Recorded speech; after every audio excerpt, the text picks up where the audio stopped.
আজকে আমরা আলোচনা করব অ্যাডভান্স রিডিং অ্যান্ড রাইটিং স্কিলের ফর্ম, ভয়েস, স্টাইল নিয়ে। তো প্রথমে আমরা জানবো ফর্মটা কি। ধরেন আমাদের কোনো একটা টপিক দেওয়া থাকলে সেটা দেখে বুঝতে হবে যে এটা কোন ফর্মে লেখা যায়। এর আগে আমরা জেনে নিই ফর্ম কি। Form is the typing of writing. লেখার একটা ধরন হচ্ছে কি form. It can be drama, novel, essay, letter, story, dialogue, paragraph, report, research paper, etc. মানে ফর্ম কি কি হইতে পারে সেটা দেওয়া আছে। যেমন এখানে একটা টপিক দেওয়া আছে কি উইলিয়াম ওয়ারসন। এখন উইলিয়াম ওয়ারসন আপনি প্যারাগ্রাফ হিসেবে লিখতে পারেন, এসে হিসেবে লিখতে পারেন, রিসার্চ পেপার হিসেবে লিখতে পারেন, কিন্তু উইলিয়াম ওয়ারসন কিন্তু আপনি লেটার হিসেবে লিখতে পারেন না। তো আপনাকে কোনো একটা টপিক দেখে বুঝতে হবে যে এটা কোন ফর্মে লেখা যায়। এ পর্যায়ে আলোচনা করব হচ্ছে ভয়েস নিয়ে। ভয়েস ক্যান বি সাবজেক্টিভ আর অবজেক্টিভ। এখন সাবজেক্টিভ কোনটা? যখন রাইটার নিজের ব্যাপারে বা উনার কোনো কিছুর মধ্যে উনি সম্পর্কিত থাকবে এমন কোনো কিছু লিখবে বা বুঝাবে, তখন কি হবে? ভয়েস হবে সাবজেক্টিভ। যেমন এখানে উদাহরণস্বরূপ দেওয়া আছে এ গুড ফ্রেন্ড। এখন রাইটার যখন এ গুড ফ্রেন্ড সম্পর্কে লিখবে, তখন তার নিজের বন্ধুর সম্পর্কে লিখবে। তার নিজের বন্ধু সম্পর্কে লিখবে। যেহেতু সে ওইখানে নিজে ইনভলভ আছে, সেহেতু ভয়েসটা কি হবে? সাবজেক্টিভ। আচ্ছা, অবজেক্টিভ। লেখক যেখানে উজ্জ্বল থাকে, ধরেন লেখকের কোনো কিছু সেটার সাথে সম্পৃক্ততা নাই। ধরেন এখানে কি বলছে? বুক ফেয়ারের কথা। এখন আপনাকে যদি বুক ফেয়ার লিখতে বলা হয়, ওইখানে কি লেখকের কোনো কিছু থাকবে? আপনার মেলা সম্পর্কে লিখবেন। সেহেতু ওইখানে ভয়েস কি হবে? অবজেক্টিভ। স্টাইল।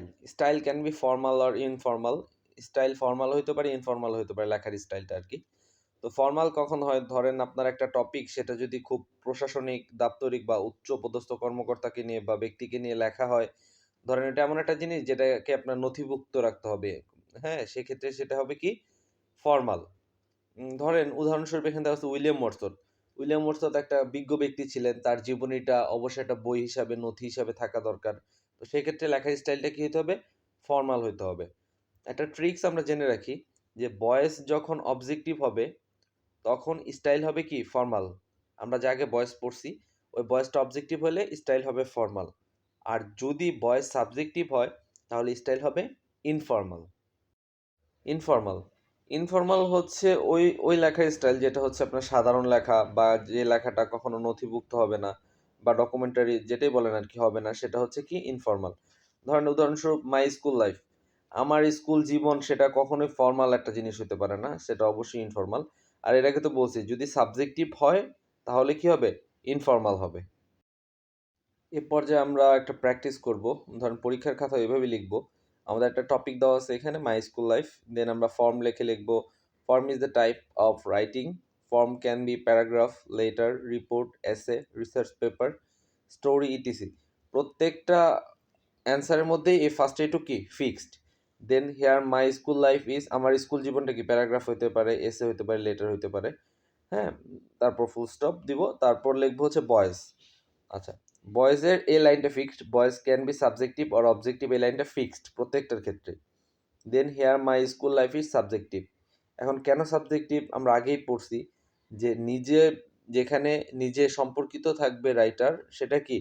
সাবজেক্টিভ। এখন লেখক এখানে নিজের জীবন সম্পর্কে লিখতেছে, নিজের স্কুল জীবন সম্পর্কে লিখতেছে, তাহলে অবশ্যই সে এখানে subjective. Then style. Style can be formal আর ইনফর্মাল, এই লাইনটা সবগুলোর ক্ষেত্রে fixed. Here my school life is informal. Informal হওয়ার কারণ হচ্ছে কি এটা একটা সাধারণ লেখা, আমার স্কুল জীবনটা। আর এর আগে আমরা পড়ছি যে যদি সাবজেক্টিভ হয় সেক্ষেত্রে কি? ইনফর্মাল। যে কোনো সাবজেক্টিভ হলে ইনফর্মাল।